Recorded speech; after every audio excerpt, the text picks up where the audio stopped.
Hey guys, it's Katie from Pacific Nation Auto Sales. We're showing off this beautiful 2023 Mazda 3 Sport GT. Alright guys, this vehicle holds a 2.5 liter Sky Active G turbo engine and it holds 250 horsepower.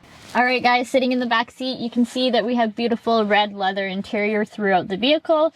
We have all-weather mats, as well as a nice sunroof to let the sun in. Alright guys, as you can see, we have a 10.25-inch infotainment screen with Bluetooth, Apple CarPlay, and Android Auto.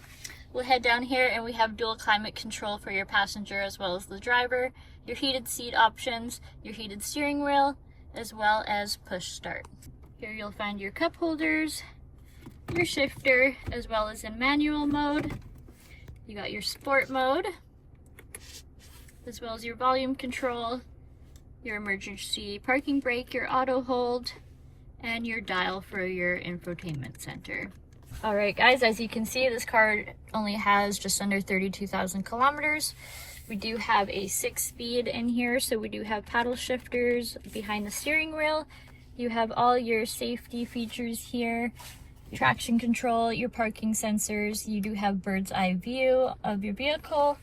And we got Bose speakers and powered mirrors, windows, as well as driver's seat. Alright guys, whether you're looking for a sporty daily driver or a tech packed hatchback, this ride delivers.